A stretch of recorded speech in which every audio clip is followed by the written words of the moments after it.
চাওক, আপোনালোকে যদি ঘৰতে নিজাকৈ এটা ইনকুবেটৰ বনালে বা ইনকুবেটৰ এটা যদি বনাম বুলি ভাবি আছে আৰু সেই ইনকুবেটৰটোৰ বিষয়ে বিভিন্ন ধৰণৰ প্ৰশ্ন, যেনে আপোনাৰ ইনকুবেটৰটো 24 ঘণ্টাই কাৰেণ্ট লাগিব নেকি, বা ইনকুবেটৰটো আপুনি পানী কিমান দিব লাগিব, আৰু বেলেগ বেলেগ কণীৰ কাৰণে বেলেগ বেলেগ টেম্পাৰেচাৰ লাগিব নেকি, এনেকুৱা ধৰণৰ প্ৰশ্ন যদি আপোনাৰ মনত খেলাই আছে, তেন্তে আজিৰ ভিডিঅ'টো আপোনালোকৰ সকলোখিনি প্ৰশ্নৰ উত্তৰ দিয়াৰ চেষ্টা কৰিম। কাৰণ চাওক, আগৰ ভিডিঅ'টো মই আপোনালোকক দেখাইছিলোঁ যে কেনেকৈ আপোনালোকে ঘৰতে অতি কম খৰচত এটা ইনকুবেটৰ নিজাকৈ বনাব পাৰিব। আৰু সেই ভিডিঅ'টোতো আপোনালোকে বহুত কমেণ্ট কৰিছে, বহুতে হোৱাটছআপ কৰি, ফোন কৰি বহুতো প্ৰশ্ন সুধিছে।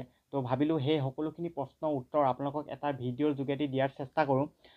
আৰু সেই ইনকুবেটৰ ভিডিঅ'টো চাই আপোনালোকে বহুতে ফোন কৰি কৈছে যে আপোনাৰ ভিডিঅ'টো চাই এটা ইনকুবেটৰ বনালোঁ আৰু এতিয়া কণী ফুটি পোৱালি ওলাইছে।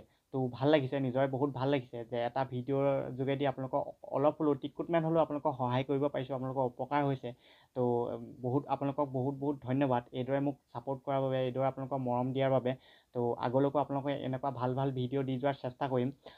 তেন্তে ব'লক আজি আপোনালোকৰ প্ৰশ্ন আৰু মোৰ উত্তৰ দিয়া আৰম্ভ কৰোঁ।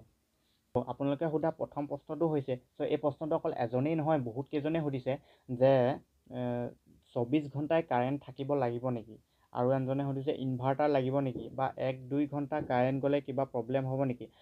তো চাওক, আপুনি যদি 100% ৰিজাল্ট পাব বিচাৰিছে, তেনেহ'লে আপুনি 24 ঘণ্টাই কাৰেণ্ট থকাৰ ব্যৱস্থা কৰক।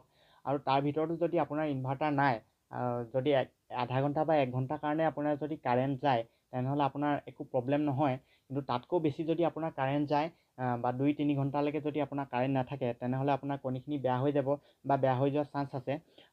তো আপুনি 24 ঘণ্টাই কাৰেণ্ট থকাৰ ব্যৱস্থা কৰিলে ভাল হয়, 100% ৰিজাল্ট পাব। তাৰপাছত আপোনালোকে সুধিছিলে যে দাদা 40 পাৱাৰৰ বাল্ব বিচাৰি পোৱা নাই, 60 বা 100 পাৱাৰৰ বাল্ব দিলে কিবা প্ৰব্লেম হ'ব নেকি। তো চাওক, আপোনাৰ মেচিনটোত যদি 40 পাৱাৰৰ বাল্ব বিচাৰি পোৱা নাই, তেনেহ'লে 60 পাৱাৰৰ বাল্ব দিয়ক, কিন্তু 100 পাৱাৰৰ বাল্ব নিদিব। 100 পাৱাৰৰ বাল্বটোৰ কথা একদম পাহৰি যাওক, 100 পাৱাৰৰ বাল্বটো বহুত বেছি টাফ হয়। চ' যদি 40 পোৱা নাই, তেনেহ'লে 60 দিব পাৰে, কিন্তু কেইটা দিব আপোনাৰ সেইটো মেচিনটোৰ চাইজটোৰ ওপৰত ডিপেণ্ড কৰিব। যদি চাওক, আপুনি যদি সৰুকৈ মানে 10-20টা কণী উমনি দিব পৰাকৈ এটা ইনকুবেটৰ বনাওঁ বুলি ভাবিছে, তেনেহ'লে আপুনি তাত কোনো বাল্ব দিব নালাগে। আমাজন বা ফ্লিপকাৰ্টত আপুনি হিটিং এলিমেণ্ট বুলি এডাল দীঘলীয়াকৈ বস্তু পাব, যিটো আপুনি বৰ্তমান মোবাইলৰ স্ক্ৰীণত দেখা পাইছে। তো সেইডাল অৰ্ডাৰ দিয়ক, সেইডাল লগাই দিয়ক, হৈ যাব। আৰু মই যিটো দেখাইছিলোঁ আপোনালোকক বনাই মাছৰ কাৰ্টুনত, তাত যদি আপুনি 2টা 40 পাৱাৰৰ বাল্ব দিব পাৰে, তেনেহ'লে জোখৰ হয়, তাপটো একদম পাৰফেক্ট হয়। যদি 40 পাৱাৰৰ বাল্ব আপুনি বিচাৰি পোৱা নাই, তেনেহ'লে তাত 60 পাৱাৰৰ এটা বাল্ব দিয়ক, কিন্তু 100 পাৱাৰৰ নিদিব। আৰু যদি তাতকৈ ডাঙৰকৈ বনাওঁ বুলি ভাবিছে, তেনেহ'লে 40 পাৱাৰৰ 3টা দিব পাৰে, যদি 40 পাৱাৰৰ নাপায় 60 পাৱাৰৰ 2টা দিব পাৰে, কিন্তু 100 পাৱাৰৰ বাল্ব নিদিব। তাৰপাছত আপোনালোকে কেইবাজনো এই প্ৰশ্নটো সুধিছিলে যে পানী কিমান দিব লাগিব। তো চাওক, সেইটো আপোনাৰ মেচিনৰ চাইজটোৰ ওপৰত ডিপেণ্ড কৰে। যদি আপুনি সৰুকৈ বনাইছে, তেনেহ'লে ইমানটোমান টেমা লওক, ইমানটোমান টেমা লৈ তাত এটেমা পানী থওক। আৰু যদি মই যিটো দেখাইছিলোঁ মাছৰ কাৰ্টুন, এটা মাছৰ কাৰ্টুনত, সেইটো যদি বনাইছে, তেনেহ'লে 2 লিটাৰ বটল 2টা লওক, তাত আধা কাটি ভৰ্তিকৈ থওক। তাতকৈ যদি ডাঙৰ কৰে, তেনেহ'লে 2 লিটাৰ বটল আধা কাটি 4টা ভৰাই দিয়ক। তাৰপাছত আপোনালোকে সুধিছিলে যে লাইটটো জ্বলা নাই। চাওক, এই প্ৰশ্নটো আপোনালোকে এজনে নহয় কেইবাজনেও সুধিছে, মোক ফোন কৰিও বহুতকেইজনে সুধিছিলে যে মই ইনকুবেটৰটো বনালোঁ, কিন্তু মোৰ লাইটটো জ্বলা নাই। মানে চাওক, আপোনাৰ ইনকুবেটৰৰ লাইটটো নজ্বলাৰ 2টা কাৰণ হ'ব পাৰে। এটা হৈছে আপোনালোকে ইনকুবেটৰটোৰ ভিতৰৰ ৱায়াৰ কানেকশ্যনখিনি ক'ৰবাত কিবা খেলিমেলি হৈছে, তেন্তে আকৌ এবাৰ আপোনালোকে চেক কৰক। যদি ক'তো একো খেলিমেলি হোৱা নাই, তেনেহ'লে আপোনাৰ যিখন টেম্পাৰেচাৰ কণ্ট্ৰলাৰ বৰ্ড, সেই বৰ্ডখনত আপোনাৰ ছেটিংছটো খেলিমেলি হৈ আছে। চাওক, টেম্পাৰেচাৰ কণ্ট্ৰলাৰ বৰ্ডখনত আপোনাৰ 2টা অপশ্যন থাকে, এটা হৈছে C আৰু এটা হৈছে H, ক'ল্ড আৰু হাই। ঠিক আছে, এই অপশ্যনটো যদি আপোনাৰ C হৈ থাকে, তেনেহ'লে আপোনাৰ লাইট কোনোদিন নজ্বলে। আপুনি হাজাৰ লাইট চেঞ্জ কৰক, কিবা কৰক, আপোনাৰ কোনো লাভ নাই। সেই অপশ্যনটো আপুনি C পৰা H কৰিব লাগিব। বৰ্ডকেইখন প্ৰায়ভাগ বৰ্ড কিনি আনোতে লগত C হৈ আহে, তো সেইটো আপোনালোকে সম্ভৱ চেক কৰা নাই। তেনেহ'লে সেইটো আপোনালোকে H কৰিবৰ বাবে, সেই অপশ্যনটো H কৰিবৰ বাবে আপোনালোকে কি কৰক, যে বৰ্ডখনৰ বাওঁহাতে যিটো বুটাম থাকে, সেই বুটামটো অলপ টাইম প্ৰেছ কৰক। প্ৰেছ কৰিলে দেখিব কোনোবা এপাকত PO বুলি ওলাব। PO বুলি ওলোৱাৰ লগে লগে সেই বাওঁফালৰ বুটামটো আকৌ এবাৰ প্ৰেছ কৰি দিয়ক। প্ৰেছ কৰিলে দেখিব আপোনালোকে C নতুবা H বুলি ওলাব। ঠিক আছে, যদিহে আপোনাৰ এই অপশ্যনটো C হৈ আছে, তেনেহ'লে মাজৰ বুটামটো এবাৰ ক্লিক কৰি তাক H কৰি দিয়ক। আৰু H কৰি দিয়াৰ লগে লগে আপোনালোকৰ লাইটটো নিজে নিজে জ্বলিব, যদিহে আপোনাৰ ইনকুবেটৰটোৰ ভিতৰৰ কানেকশ্যনৰ একো খেলিমেলি হোৱা নাই। যদি হোৱা নাই, তেনেহ'লে আপোনাৰ C টো H কৰি দিয়ক, আপোনাৰ লাইটটো নিশ্চয় জ্বলিব। আৰু চাওক, এই বৰ্ডখনৰ সম্পূৰ্ণ ছেটিংছখিনি ক'ত কেনেকৈ কি কৰিব লাগিব সকলোখিনি ছেটিং খৰচি মাৰি এটা ভিডিঅ' আপোনালোকলৈ দিয়াৰ চেষ্টা কৰিম। হয়তো আগৰ ভিডিঅ'টো আপোনালোকে ভালদৰে বহুতে ধৰিব নোৱাৰিলে, তো এই বৰ্ডখনৰ সকলোখিনি ছেটিংছ দেখুৱাই আপোনালোকলৈ এটা ভিডিঅ' দিয়াৰ চেষ্টা কৰিম। তো সদ্যহতে আপোনাৰ যদি লাইটটো জ্বলা নাই তেন্তে আপোনালোকে চি অপশ্যনটো এইচ কৰক, তেন্তে আপোনাৰ লাইটটো নিশ্চয় জ্বলিব। তাৰ পাছৰ প্ৰশ্নটো যে কণী ফুটি পোৱালি ওলোৱাৰ পিছত পোৱালিখিনি কেনেদৰে ৰাখিব লাগিব তাৰ ওপৰত এটা ভিডিঅ' বনাবচোন। তো চেষ্টা কৰিম তাৰ ওপৰত এটা ভিডিঅ' বনোৱাৰ, যে কণী ফুটি পোৱালি ওলোৱাৰ পিছত আপোনালোকে পোৱালিখিনি কেনেদৰে ৰাখিব লাগিব, কেনেদৰে যতন ল'ব লাগিব। তো সদ্যহতে আপোনালোকে পোৱালিখিনি 3-4 দিনলৈ গৰম জেগাত ৰখাৰ ব্যৱস্থা কৰক, পাৰিলে 2-3টা লাইট দি ৰাখক, যাতে পোৱালিখিনি চেঁচা নপৰে তাৰ ওপৰত গুৰুত্ব দিব। চ' বেছি চেঁচা পৰিলে পোৱালিখিনি মৰি যোৱাৰ চান্স থাকে। ত' তাৰপাছত সুধিছিলে যে ইনকুবেটৰটো বনাবলৈ প্ৰয়োজন হোৱা বস্তুখিনি ক'ত পাম। তো চাওক, ইনকুবেটৰটো বনাবলৈ প্ৰয়োজন হোৱা যিখিনি বস্তু আপোনাৰ টেম্পাৰেচাৰ কণ্ট্ৰলাৰ, যিখন বৰ্ড, যিখন ফেন আৰু এই সকলোখিনি বস্তু আপোনালোকে আমাজন বা ফ্লিপকাৰ্টত পাব। আমাজন বা ফ্লিপকাৰ্টত চাৰ্চ কৰিলে আপোনালোকে পাই যাব। আৰু যদিহে আপোনালোকৰ পোৱাত কোনো অসুবিধা হৈছে তেন্তে এই ভিডিঅ'টোৰ তলত ডেছক্ৰিপশ্যনত মই গোটেই বস্তুকেইটা আপোনালোকক লিংকটো দি দিম। তো তাৰ সেই লিংক এটাত গৈও আপোনালোকে বস্তুকেইটা ক্ৰয় কৰিব পাৰিব। তাৰ পাছৰ প্ৰশ্নটো, মুৰ্গী চৰাই বেমাৰ হ'লে কি ব্যৱস্থা ল'ব লাগিব। চাওক, মুৰ্গী চৰাই বেমাৰ হ'লে কি ব্যৱস্থা ল'ব লাগিব সেই বিষয়ে মই আপোনাক একো জনাব নোৱাৰিম, কাৰণ মোৰ কোনো নিজা ফাৰ্ম নাই বা হাঁহ কুকুৰা পোহাৰ অভিজ্ঞতাও নাই। সেয়েহে আপুনি বেলেগ জনা বুজা মানুহৰ পৰা পৰামৰ্শ লওক।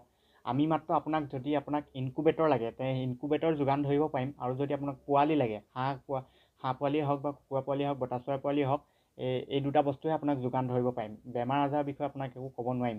সেয়েহে যদি আপোনাক ইনকুবেটৰ বা পোৱালিৰ প্ৰয়োজন হৈছে আপোনালোকক, তেনেহ'লে আমাৰ লগত যোগাযোগ কৰিব পাৰে। তাৰ পাছত এজনে সুধিছিলে যে ৰাতি টোপনি মৰাৰ আগত ইনকুবেটৰটো বন্ধ কৰিব লাগিব নেকি।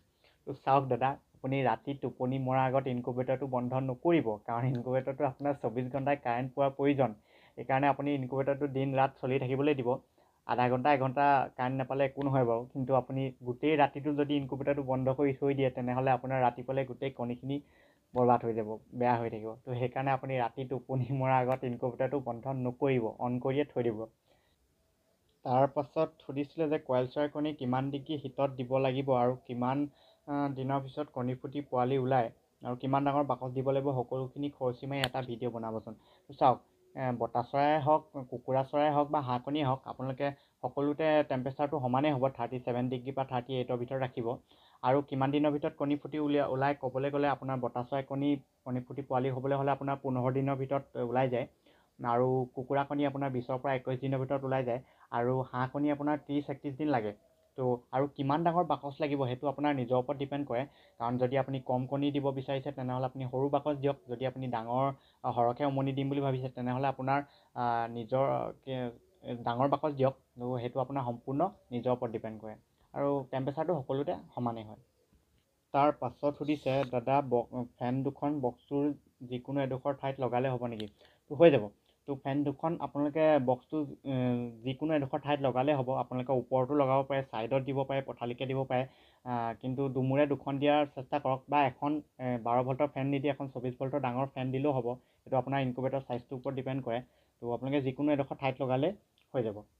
তাৰ পাছৰ প্ৰশ্নটো, আপুনি বনোৱাটোত কিমানটা কণী উমনি দিব পাৰিব। চাওক, মই যিটো ইনকুবেটৰ বনাইছিলোঁ, আপোনালোকক ভিডিঅ'ত বনাই দেখাইছিলোঁ, সেইটো হৈছে বজাৰত পোৱা মাছৰ কাৰ্টুন।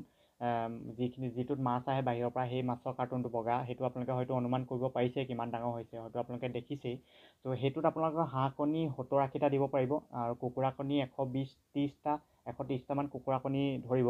আৰু বটা চৰাই কণী আপোনালোকৰ 200ৰ ওপৰত ধৰিব, 200ৰ ওপৰত ধৰি যাব। তো তাৰ পাছৰ প্ৰশ্নটো হৈছে, বটা চৰাই কণী দিব পৰা যাব নেকি। হয়, পাৰিব। আপুনি মেচিনটোত সকলো ধৰণৰ কণী দিব পাৰিব। আমাৰ মেচিনটোত আমি ৰাজহাঁহৰ পোৱালিও উলিয়াইছোঁ। তো আপোনালোকে বটা চৰাই হওক, কুকুৰাই হওক, হাঁহেই হওক, ৰাজহাঁহেই হওক, সকলোবোৰ কণী দিব পাৰিব। তাৰ পাছত সুধিছিলে, হিউমিডিটিৰ বাবে কণ্ট্ৰলাৰ নিদিলেও হ'ব নেকি। ভিডিঅ'টোত কিন্তু ভালদৰে বুজাইছে, ভাল লাগিল। তো ধন্যবাদ। আৰু চাওক, হিউমিডিটিৰ বাবে আপুনি কণ্ট্ৰলাৰ নিদিলেও হ'ব, আৰু যদি দিয়ে ভাল, আৰু যদি দিব পাৰে আপুনি ভাল, আৰু যদি দিব নোৱাৰে, যদি দিব মন নাই নিদিলেও হয়। আমাৰ প্ৰায়বিলাক মেচিনতে আমি হিউমিডিটি কণ্ট্ৰলাৰ নিদিয়াকৈয়ে আমি কণী পোৱালি উলিয়াই আছোঁ। তো যদি দিব পাৰে ভাল, গম পোৱা যায় হিউমিডিটিটো কিমান আছে কিমান নাই। তথাপিও আমি জোখত পানী দি আপুনি নিজে হিউমিডিটি নোহোৱাকৈ কাম চলাব পাৰে। আৰু কিন্তু পানীখিনি আপুনি 3 দিনৰ মূৰে মূৰে বা 2 দিনৰ মূৰে মূৰে সলনি কৰি থাকিব নিশ্চয়। যদি সলনি কৰি নিদিয়ে পানীখিনি গৰম হৈ যায় তো হিটটো বাঢ়ি বাঢ়ি গৈ থাকে। তো আপুনি 2-3 দিনৰ মূৰে পানীখিনি সলনি কৰি দিয়াৰ চেষ্টা কৰক, আৰু যদি পাৰে হিউমিডিটি মিটাৰটো দিয়ক, আৰু যদি নোৱাৰে নিদিলেও কাম চলি যায়। চ' এইখিনি আছিল জৰুৰী প্ৰশ্নখিনি, যিখিনি উত্তৰ আপোনালোকক ভালদৰে বুজাই দিয়াৰ চেষ্টা কৰিলোঁ।